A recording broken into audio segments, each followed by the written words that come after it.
Personality grooming हो, career हो या लाइफ सेटलमेंट की बात हो, एजुकेशन एक बहुत ही इंपॉर्टेंट फैक्टर है हमारी लाइफ में।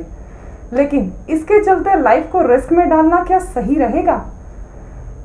एजुकेशन डिपार्टमेंट ने 9th, 10th, 11th, 12th classes को ओपन करने का फैसला लिया है, जबकि कोरोना के केसेस दिन ब दिन लगातार बढ़ते जा रहे हैं। क्या ये फैसला सही है? इसी के चलते आज हम बात करेंगे जेके न्यूज़ टुडे की editor in chief madam Binu Joshi ji से। मैम, अब जबकि 9th, 10th, 11th, 12th classes को स्कूल एजुकेशन ने ओपन करने का फैसला लिया है, तो आज इसके चलते हमने देखा कि आज बच्चे स्कूल नहीं आए, तो इसके बारे में आप क्या कहेंगे? नीतू, सबसे पहले तो जेके न्यूज़ टुडे के जर्नलिज़्म पे भरोसा रखने वाली हमारी ऑडियंस, हमारे फॉलोअर्स और सभी लोगों को मेरे मन से ग्रीटिंग्स और बहुत बहुत शुभकामनाएं। जहाँ तक आपने 9th, 10th, 11th, 12th schools को खोलने की बात कही है, उसमें जो मुझे लग रहा है ये एक बड़ा गंभीर और सीरियस मसला था, जिसको एक बड़े कैजुअल तरीके से, कैजुअल एप्लीकेशन ऑफ माइंड जिसको कहते हैं, उस तरीके से एक डिसीजन लेके खोलने का फ़ैसला कर दिया गया है। अगर हम पीछे जाएं, मार्च के महीने में जब ये पैंडमिक शुरू हुआ था, शुरू तो इसके जो हैं हमें साइंस फरवरी में, जनवरी एंडिंग में मिलने शुरू हो गए थे, लेकिन मार्च शुरुआत में मुझे याद है कि जो छोटी किंडरगार्टन क्लासेस थी उनको मेरा ख्याल में अबाउट फर्स्ट वीक मार्च में बंद कर दिया गया था, और कुछ बड़ी क्लासेस को लेटर ऑन बंद कर दिया गया था, और लॉकडाउन जो हैं उसके भी बाद में शुरू हुए थे। इसका मैंने ये था कि जो छोटे बच्चे हैं, स्कूल गोइंग बच्चे हैं, वो खुद पे इतना नियंत्रण नहीं रख पाते कि वो सोशल डिस्टेंसिंग कर लें या कुछ ऐसे एहतियात रख लें जिससे ये पैंडमिक ना फैले। इसलिए उन स्कूल्स को, कॉलेजेस को और छोटे स्कूलों को पहले बंद कर दिया गया था। अब जबकि हम देख रहे हैं कि केसेस जैसे आपने बताया कि बढ़ रहे हैं, एक सर्ज सी आई हुई है, तो एक ऑर्डर करके स्कूल्स को जो 9th, 10th, 11th, 12th को खोल दिया गया है। मुझे नहीं लगता इसमें कुछ प्रॉपर एप्लीकेशन ऑफ माइंड रही है, जबकि हमने पिछले दिनों आप स्टोरीज चलाई थी, न्यूज़ चलाई थी, जिसमें पेरेंट्स से भी बात की थी। पेरेंट्स भी इस हक में नहीं थे कि अभी स्कूल खुल जाएं। फिर हमने डॉक्टर से बात की थी, डॉक्टर एसोसिएशन कश्मीर के जो प्रेसिडेंट हैं, उन्होंने भी साफ तौर पे कहा था कि अभी ये समय नहीं है जब ये स्कूल या कॉलेजेस या किसी भी लेवल पे स्कूल्स खोले जाएं जहाँ बच्चे इकट्ठे हो जाएं। लेकिन अब जैसे हमें तो ऐसा लगता है जैसे एक डेट फिक्स कर दी गई थी कि 21 को हमने खोलना है, बिना इसके देखे हुए कि उस वक़्त स्थिति क्या है, कोरोना किस हालत में है, उसको खोलना चाहिए कि नहीं खोलना चाहिए। तो कल मैं आपको एक पढ़ के बता दूं कि कल शाम को एक ट्वीट आती है जिसमें लिखा गया है कि schools reopening tomorrow, not for regular classes but consultation by voluntary secondary students on consent of parents। अब मुझे एक चीज़ बताइए कि ये स्कूल्स में जब हम जाते हैं, जब बच्चे जाते हैं स्कूल्स में, तो वो पढ़ाई के लिए जाते हैं। जी, बिल्कुल। कंसल्टेशंस जो होती है, जो वो एक वर्ड मुझे समझ नहीं आया। हमारी भी 3 दशक से ऊपर की मेरी जर्नलिज्म हो चुकी है। ये जो स्कूल्स में कंसल्टेशन के लिए बुलाया जाए बच्चों का, ये समझ नहीं आया। खैर, आज के आपने इंटरव्यूज़ में टीचर से जहाँ बात की, उन्होंने बोला कंसल्टेशंस मतलब डाउट क्लियर करने वो आए। तो डाउट तो ऑनलाइन क्लासेस में भी वो क्लियर कर रहे थे। जब ऑनलाइन क्लासेस में इंटरेक्शंस हो रही थी तो डाउट्स जो है वो वहाँ पे भी क्लियर किए जा रहे थे। तो डॉक्टर्स की सलाह के बावजूद डॉक्टर्स ने इनके लिए मना किया था कि यहाँ खुलने नहीं चाहिए अभी स्कूल्स। उनकी सलाह को नकारते हुए, पेरेंट्स के मूड को नकारते हुए, आज स्कूल्स को 9th, 10th, 11th, 12th को खोलने का फैसला लिया गया। नतीजतन हमने क्या देखा कि सरकारी स्कूल के जो टीचर हैं, जो ऑर्डर बाउंड थे, जिनको एक ऑर्डर मिला था, एक हुक्म मिला था स्कूल एजुकेशन की तरफ से कि आप जाइए, खोलिए, तो उनका एक बनता था कि हुक्म की तामील जैसे होती है वो करने के लिए वो आ गए थे। लेकिन हमने देखा था कि स्कूल में बच्चे कोई नहीं आए। तो उनके लिए जो स्कूल के बच्चों को वहाँ पे पहुँचाने के लिए, स्कूल में अटेंडेंस लगाने के लिए, अंदर पहुँचने के लिए उन्हें एक कंसेंट देना था। वो कंसेंट भी एक बड़े अजीब से वर्ड्स, बहुत अजीब से वर्ड्स उसमें यूज़ किए गए हैं, जिसको साइन करते मेरा ख्याल में तो हर पेरेंट डरेगा। तो मैम ये जो जैसे कि आप बात कर रहे हैं ऑनलाइन ये क्लासेस की और कंसल्टेशन की, जहां आपने बात करी कि बच्चों को पढ़ने क्लासेस कंसल्टेशन के लिए स्कूल में आना है, तो ये कहीं हद तक जायज़ है बच्चों के साथ? अब देखिए ना, अब जो कंसेंट लेटर है, अब मैं उसको आपको पढ़ के बताती हूँ। जायज़ वगैरह जो है, जो वो हम बाद में देखते हैं। कंसेंट में सबसे पहला नंबर है, I shall be personally responsible if there is any untoward incident like coronavirus infection with my ward. I shall not blame anybody in the school for such an incident.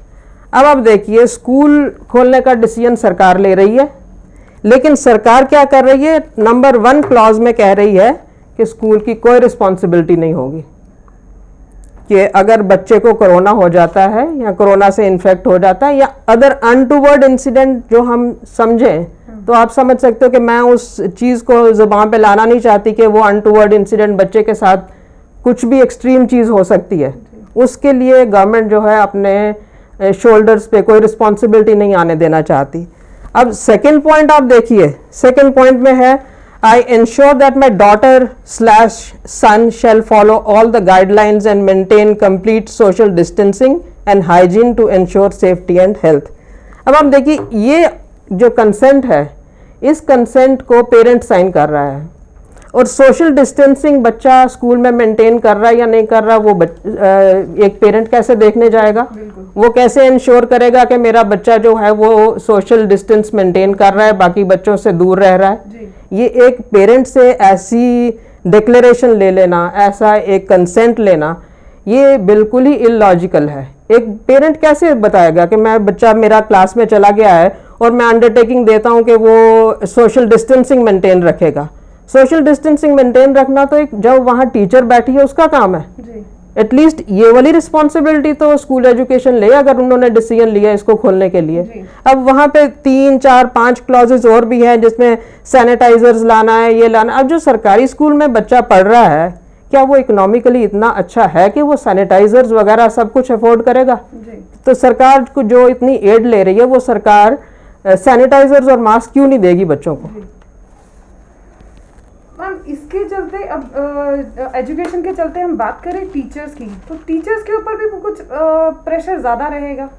Teachers पे I think undoubtedly pressure बहुत रहेगा। सबसे बड़ा pressure ये है कि corona के इतने बढ़ते हुए केसेस को जब सरकार खुद कह रही है कि बहुत ज़रूरी हो तो बाहर निकलिए, लेकिन उनको एक ऑर्डर मानने के लिए बाहर निकलना पड़ेगा, वहाँ पे स्कूल में इकट्ठा होना पड़ेगा, मिलजुल के एक दूसरे के साथ जैसे खाना खाते थे खाना पड़ेगा।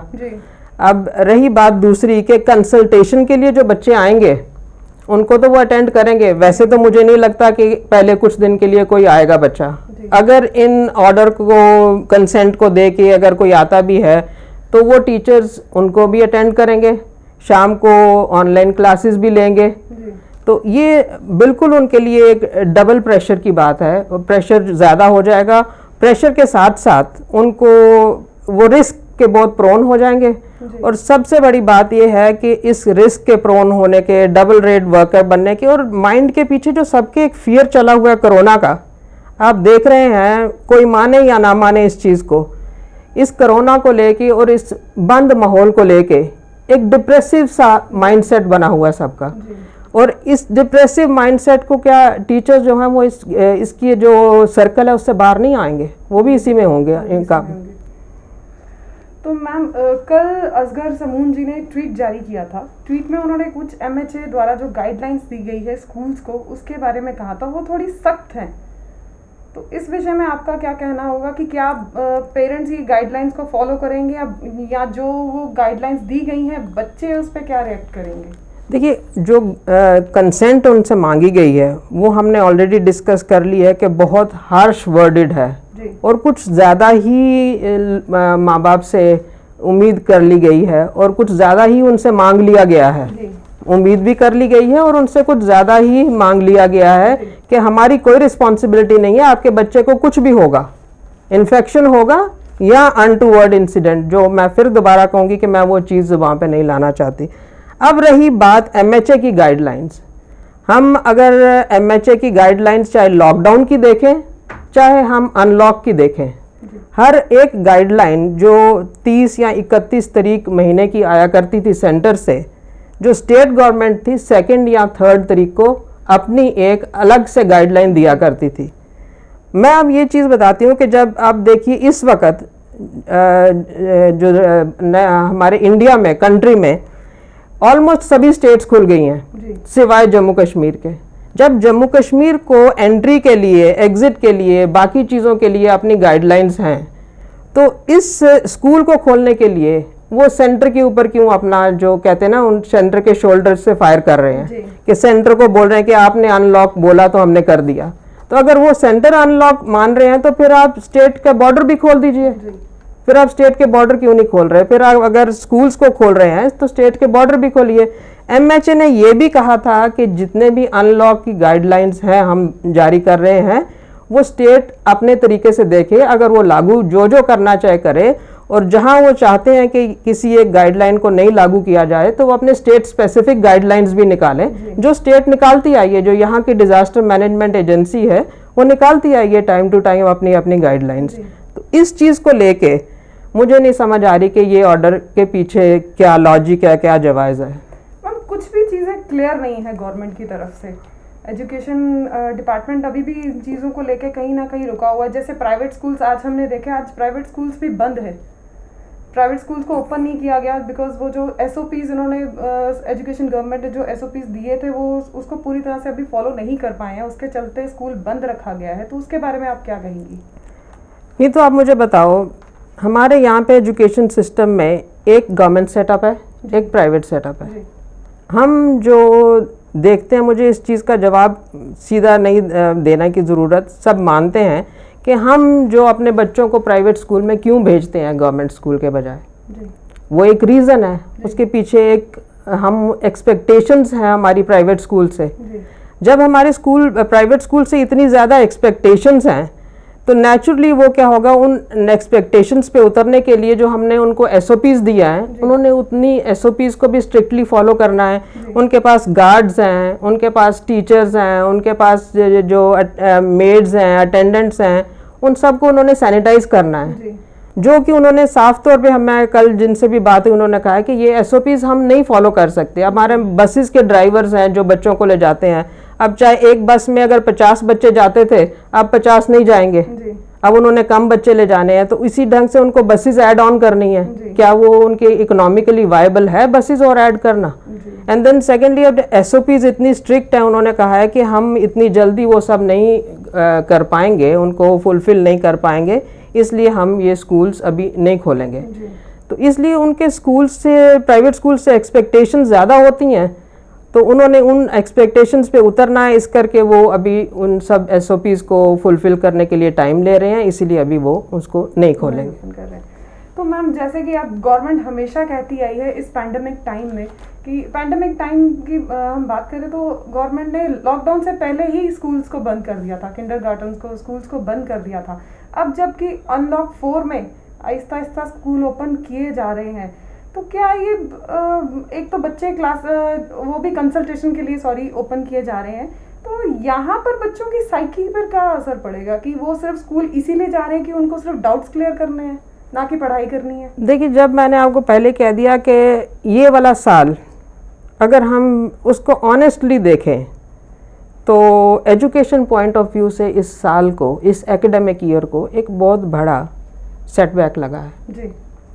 अब ऑनलाइन क्लासेस में वो सब चीज़ें नहीं मिल पाती जो हम फिज़िकल क्लास में करते हैं।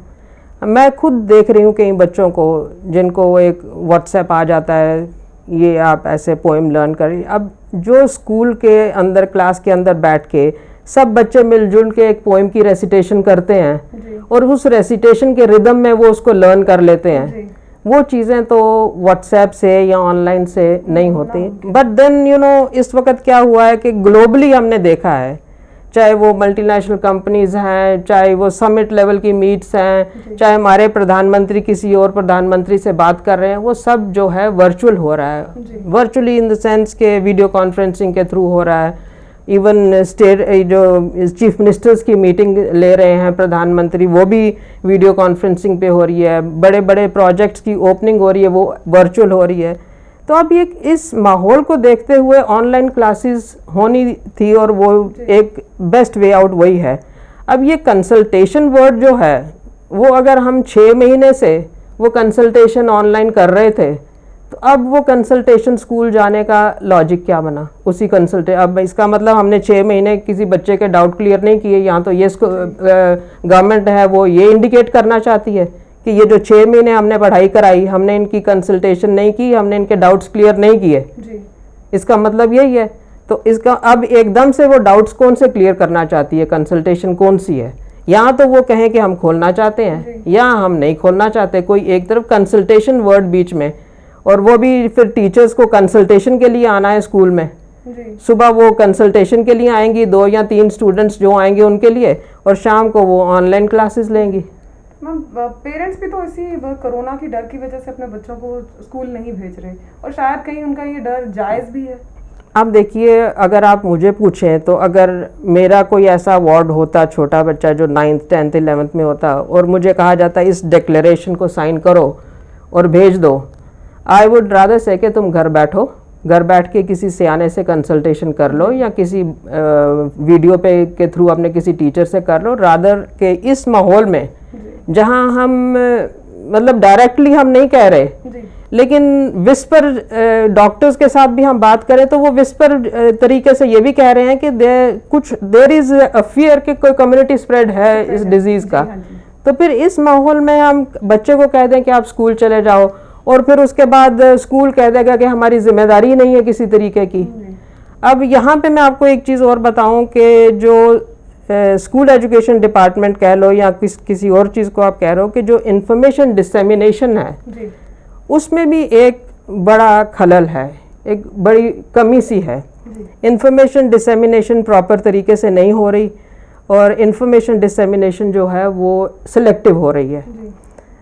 इससे क्या होता है, मुझे याद आता है कि जब ये मिलेनियम शुरू हुआ था तो जब हम लोग बड़े बड़े मिलिटेंसी रिलेटेड इंसिडेंट्स कवर करते थे तो आर्मी ज़्यादातर उसमें इन्वॉल्व होती थी, सिक्योरिटी फोर्सेस होती थी, एक सीक्रेसी मेंटेन करते थे वो लोग।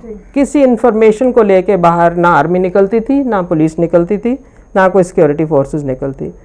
उसका नतीजा ये हुआ करता था कि हर एक, तब तो इतने चैनल भी नहीं थे, ना ये सब इंटरनेट वगैरह की इतनी फैसिलिटीज़ वगैरह थी, लेकिन फिर भी नतीजतन ये होता था कि अलग अलग चैनल अलग अलग इंफॉर्मेशन दे देते थे। कोई कह देता था 5 मिलिटेंट मरे हैं, कोई कहता था 10 मरे हैं, कोई कह रहा था कि 6 आर्मी वाले मर गए हैं, 10 इंजर्ड हैं, कोई अपने अपने नंबर्स हर कोई दिया करते थे।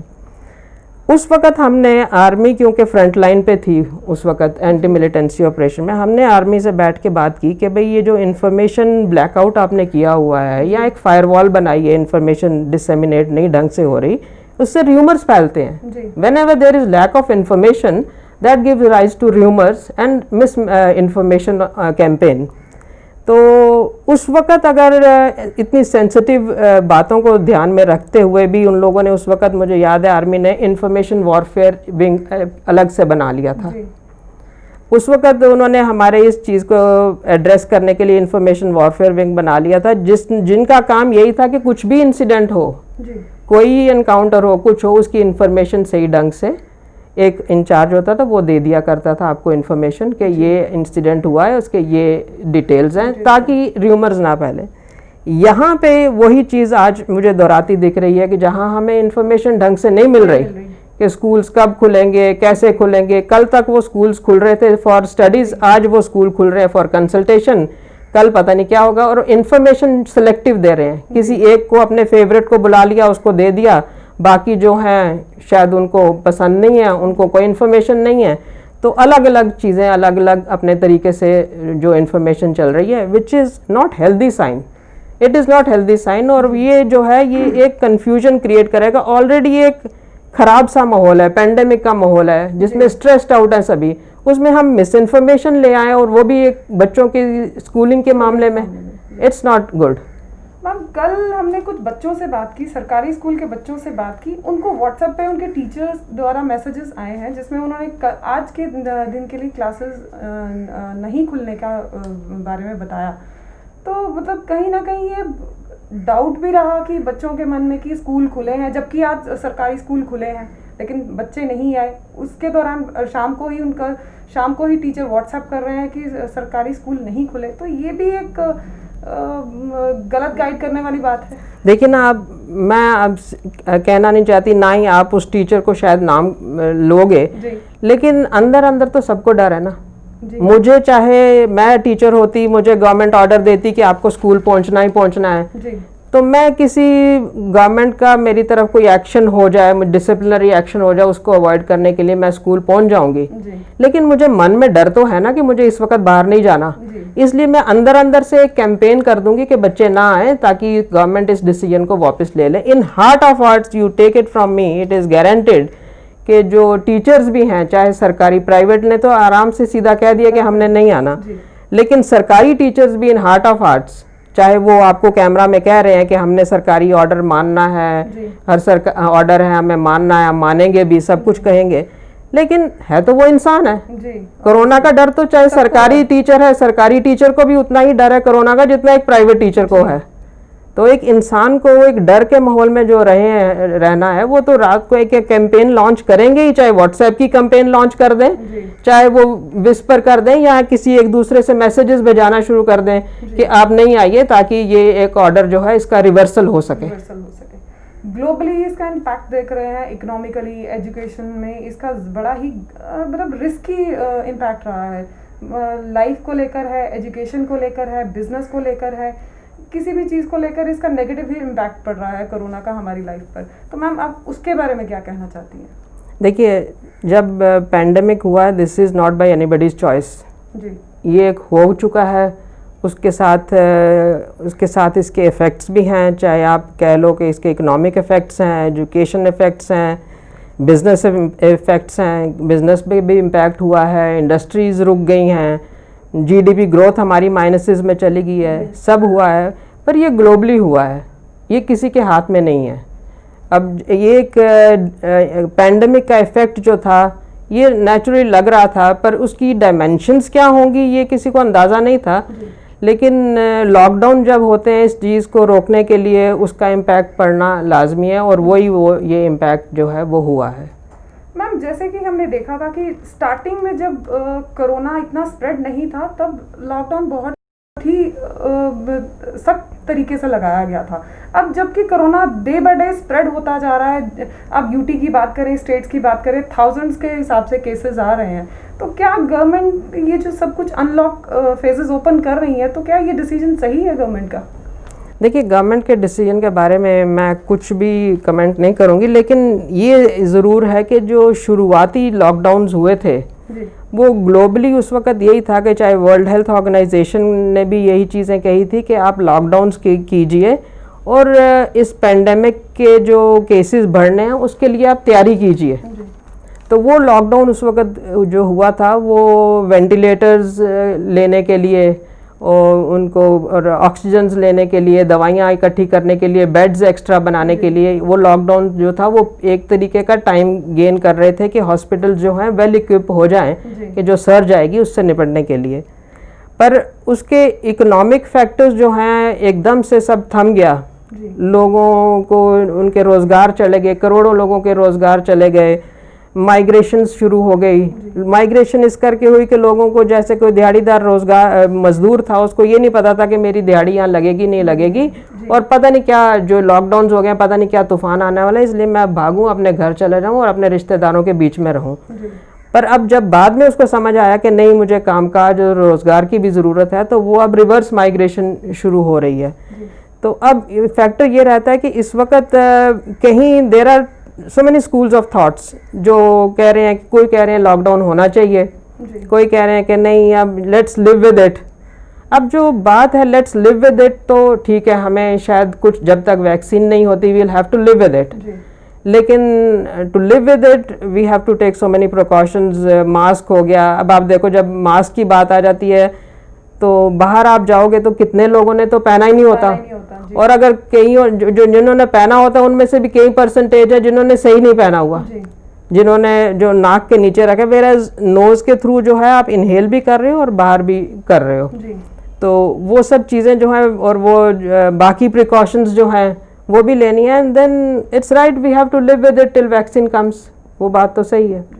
मैम, डॉक्टर्स का मानना है कि जैसे जैसे ये कोरोना वायरस स्प्रेड होता जा रहा है, स्कूल्स को ओपन करने का सरकार का जो फैसला है वो सही नहीं है, तो इस विषय में आप क्या कहना चाहती हैं? डॉक्टर्स की मैंने आपको शुरुआत में कहा था कि कुछ डॉक्टर्स से हमने बात की है, जैसे डॉक्टर एसोसिएशन कश्मीर के प्रेसिडेंट ने भी सीधे तौर पे कहा है कि अभी स्कूल्स नहीं खुलने चाहिए और स्कूल खोलना बच्चों के लिए रिस्की हो जाएगा। और ऐसे ही कुछ डॉक्टर्स के साथ यहाँ पे भी हमने प्राइवेट तौर पे बात की तो उनका भी यही राय थी कि this is not the time. बल्कि मैं आपको बताऊं कि ये डॉक्टर्स ने सामने आके तो नहीं मानते थे, लेकिन उस वक़्त उनका वो भी कहना था कि जब प्लेस ऑफ वर्शिप खुल रहे थे तो उस वक़्त भी कहा था कि यहाँ पे भी स्ट्रिक्ट SOPs की ज़रूरत है, क्योंकि these may be the cause of spread of the disease, एकदम से सर्ज आ जाएगी। अब देखो छोटे छोटे, अब चाहे र्यूमर्स हैं या गपशप की तरीके से चलता है। अब पिछले दिनों में कह रहे थे कि जो श्राद्ध चल रहे हैं, श्राद्ध के में जब लोग इकट्ठे हो रहे हैं शायद उससे भी बढ़ेगा। तो र्यूमर्स भी हैं, सही बातें भी हैं, सब कुछ मिला जुला है, बट असलियत तो ये है कि एक माहौल है, एक इशू है, एक पेंडेमिक है जिससे हमको टैकल करना है, and we have to live with it and live safely and come out safely out of it. हर तरीके से सेफ करें, और ये है कि लोगों को, अपने आसपास के लोगों को जितनों को चाहे एजुकेट भी करो कि इससे सेफ कैसे रहना, क्योंकि मुझे नहीं, ये this is not government created और समबडीज क्रिएटेड इशू, एक नेचुरल चीज़ हो चुकी है। जब चाहे हम कहें कि चाइना का ये हाथ था, उसका वो हाथ था, अमेरिका का वो हाथ वगैरह की बात तो बाद की बात है, लेकिन इस वक्त तो एक सिचुएशन है जिससे हमको टैकल करना है, and we have to come out safely out of this. जी, थैंक यू मैम, आपका थैंक यू वेरी मच। तो ये थी कोरोना और स्कूल ओपनिंग के बारे में बातचीत मैडम बीनू जोशी जी से। इसी के साथ आपसे इजाज़त लेते हैं। धन्यवाद।